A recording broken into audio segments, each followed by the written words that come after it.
ਸ਼ਰਾਬ ਦੀਆਂ ਭੱਠੀਆਂ ਦਾ ਜ਼ਿਕਰ ਕੀਤਾ ਸੀਗਾ ਕੱਲ੍ਹ ਦੇ ਪ੍ਰੋਗਰਾਮ ਦੇ ਵਿੱਚ ਸ਼ਰਮਾ ਜੀ, ਪਰ ਹੁਣ ਦੱਸਦੇ ਆ ਕਿ ਸ਼ਰਾਬ ਦੀਆਂ ਭੱਠੀਆਂ ਤਾਂ ਫੜੀਆਂ ਗਈਆਂ, ਪਰ ਬੰਦੇ ਫਰਾਰ ਹੋ ਗਏ। ਬਿਲਕੁਲ ਜੀ, ਕੱਲ ਆਪਾਂ ਜਦੋਂ ਜ਼ਿਕਰ ਕਰ ਰਹੇ ਸੀ ਕਿ ਹੁਸ਼ਿਆਰਪੁਰ ਦੇ ਜਿਹੜੇ ਜੰਗਲ ਨੇ ਜੀ। ਹੈ ਨਾ, ਉਹ ਅੱਡੇ ਬਣ ਗਏ ਨਜਾਇਜ਼ ਸ਼ਰਾਬ ਦੇ, ਕੱਚੀ ਸ਼ਰਾਬ ਦੇ, ਤੇ ਉੱਥੇ ਬਿਆਸ ਦਰਿਆ ਦੇ ਕਿਨਾਰੇ ਕਿਨਾਰੇ ਖੂਹ ਭੱਠੀਆਂ ਚੱਲਦੀਆਂ, ਇੱਕੋ ਭੱਠੀ ਤੇ 3-3 4-4 ਢੋਲ ਇਕੱਠੇ ਲੱਗੇ ਨੇ, ਤੇ ਹੈ ਨਾ, ਤੇ ਇਹੋ ਜਿਹੀਆਂ ਕਹਿੰਦੇ ਉੱਥੇ ਦਰਜਨਾਂ ਭੱਠੀਆਂ ਚੱਲਦੀਆਂ। ਸੋ ਬਿਲਕੁਲ ਜੀ, ਉਹ ਕੱਲ ਚਾਹੇ ਖਬਰਾਂ ਦਾ, ਮੀਡੀਆ ਚ ਆਈਆਂ ਖਬਰਾਂ ਦਾ ਅਸਰ ਸੀ, ਹੈ ਨਾ, ਜਾਂ ਇਹ ਰੂਟੀਨ ਕਾਰਵਾਈ ਸੀ, ਤੇ ਉੱਥੇ ਬਕਾਇਦਾ ਟੀਮਾਂ ਪਹੁੰਚੀਆਂ ਜੀ। ਪਰ ਟੀਮਾਂ ਐਕਸਾਈਜ਼ ਵਿਭਾਗ ਦੀਆਂ ਵੀ, ਪੁਲਿਸ ਤੰਤਰ ਵੀ ਨਾਲ, ਸਾਰਾ ਕੁਝ ਲੈ ਕੇ ਜਦੋਂ ਕਹਿੰਦੇ ਉਸ ਏਰੀਏ ਚ ਨੂੰ ਗਏ, ਤੇ ਉਹ ਦਰਿਆ ਪਾਰ ਕਰਨ ਲਈ ਜਿਵੇਂ ਹੀ ਕਿਸ਼ਤੀ ਚ ਬੈਠੇ, ਤੇ ਕਹਿੰਦੇ ਜੀ ਸਾਰੇ ਉਹ ਸ਼ਰਾਬ ਦੇ ਤਸਕਰ ਤਾਂ ਭੱਜ ਗਏ, ਤੇ ਜੀ ਕਹਿੰਦੇ ਬਸ ਭੱਠੀਆਂ ਫੜ ਲਈਆਂ। ਤੇ ਇੱਕ ਦੋ ਨਹੀਂ ਪ੍ਰਵੀਨ ਜੀ, 7 ਕਿਲੋਮੀਟਰ ਦਾ ਦਾਇਰਾ ਹੀ ਸਰਚ ਕੀਤਾ, ਤੇ ਉਹਦੇ ਵਿੱਚ ਵੀ 1.5 ਦਰਜਨ ਦੇ ਕਰੀਬ ਭੱਠੀਆਂ ਫੜ ਗਈਆਂ 7 ਕਿਲੋਮੀਟਰ ਦੇ ਦਾਇਰੇ ਦੇ ਵਿੱਚ।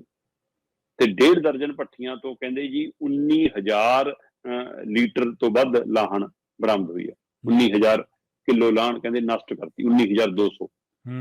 ਸੋ ਇੱਥੋਂ ਦਾ ਲਾ ਲਓ ਕਿ ਕੀ ਸਥਿਤੀ ਸੀ।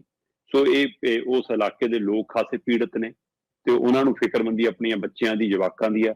ਤੇ ਫਿਰ ਕੱਲ ਆਖਰ ਮਤਲਬ ਕਿ ਇਹ ਚਾਹੇ ਮੀਡੀਆ ਦਾ ਅਸਰ ਹੈ, ਚਾਹੇ ਕੁਛ ਹੈ, ਚਾਹੇ ਸਰਕਾਰ ਨੂੰ ਫਿਰ ਲੱਗਿਆ ਕਿ ਸਾਡਾ ਜਲੂਸ ਨਿਕਲਿਆ, ਉਹ ਤੋਂ ਬਾਅਦ ਹੈ ਕਿ ਬਕਾਇਦਾ ਤੌਰ ਤੇ ਇਸ ਨੂੰ ਨੱਥ ਪਾਉਣ ਦੇ ਲਈ ਪਟਿਆਲੇ ਤੋਂ ਟੀਮਾਂ ਤੈਅ ਹੋਈਆਂ। ਪਟਿਆਲੇ ਤੋਂ ਟੀਮਾਂ ਪਹੁੰਚੀਆਂ, ਮਤਲਬ ਕਿ ਐਕਸਾਈਜ਼ ਵਿਭਾਗ ਦੇ ਕਮਿਸ਼ਨਰ ਵਰੁਣ ਰੰਜੂਮ ਤੇ ਜਿਹੜੇ ਐਡੀਸ਼ਨਲ ਕਮਿਸ਼ਨਰ ਨੇ, ਹੈ ਨਾ, ਨਰੇਸ਼ ਦੂਬੇ, ਉਹਨਾਂ ਦੀ ਅਗਵਾਈ ਦੇ ਵਿੱਚ, ਉਹਨਾਂ ਦੇ ਹੁਕਮਾਂ ਤੇ ਬਕਾਇਦਾ ਟੀਮਾਂ ਵੱਖ-ਵੱਖ ਬਣਾ ਕੇ ਭੇਜੀਆਂ। ਤੇ ਮੋਹਾਲੀ ਤੋਂ ਹੈ ਨਾ, ਫਿਰ ਡੌਗ ਸਕੁਆਡ ਦੀਆਂ ਟੀਮਾਂ ਵੀ ਨਾਲ ਸੀਗੀਆਂ। ਇਹ ਸਾਰੀਆਂ ਟੀਮਾਂ ਉੱਥੇ ਪਹੁੰਚੀਆਂ, ਤੇ ਉਹਨਾਂ ਨੇ ਫਿਰ ਉਹ ਸਾਰੀਆਂ ਮਤਲਬ ਭੱਠੀਆਂ ਫੜੀਆਂ, ਉਹਨਾਂ ਚੋਂ ਸਾਰੀ ਲਾਹਣ ਬਰਾਮਦ ਕੀਤੀ, ਕੱਚੀ ਸ਼ਰਾਬ ਬਰਾਮਦ ਕੀਤੀ, ਤੇ ਉਹਨਾਂ ਨੂੰ ਸਾਰਿਆਂ ਨੂੰ ਖਤਮ ਕਰ ਦਿੱਤਾ। ਪਰ ਸਵਾਲ ਇਹ ਹੈ ਕਿ ਫੜਿਆ ਕੋਈ ਵੀ ਨਹੀਂ ਗਿਆ।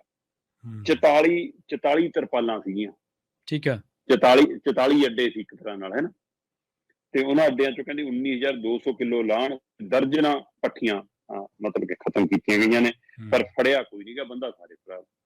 ਸੁਣੀ ਗੱਲ ਉਹੀ ਹੈ ਜਿਹੜੀ ਕਿ ਕੀ ਪਹਿਲਾਂ ਸੂਚਨਾ ਮਿਲ ਜਾਂਦੀ ਹੈ, ਜਾਂ ਸਿਰਫ ਉਹਨਾਂ ਕਿਸ਼ਤੀ ਦਾ ਇੰਤਜ਼ਾਰ ਰਹਿੰਦਾ ਕਿ ਜਿੱਦਾਂ ਹੀ ਕਿਸ਼ਤੀ ਆਊਗੀ ਤਾਂ ਹੀ ਹੈ। ਤੇ ਕੀ ਉਹ ਉੱਥੇ ਕਿਸ਼ਤੀ ਮਿਲ ਗਈ, ਤਰਪਾਲਾਂ ਮਿਲ ਗਈਆਂ, ਢੋਲ ਮਿਲ ਗਏ, ਦਾਰੂ ਮਿਲ ਗਈ, ਭੱਠੀਆਂ ਮਿਲ ਗਈਆਂ, ਲੱਕੜ ਮਿਲ ਗਈ, ਹੈ ਨਾ, ਪੀਣ ਦਾ, ਪਿਲਾਉਣ ਦਾ, ਵੇਚਣ ਦਾ, ਨਾਪਣ ਦਾ ਸਮਾਨ ਮਿਲ ਗਿਆ? ਨਹੀਂ ਮਿਲਿਆ ਤਾਂ ਕਾਰਵਾਈ ਚਲਾਉਣ ਵਾਲੇ ਬੰਦੇ ਨਹੀਂ ਮਿਲੇ।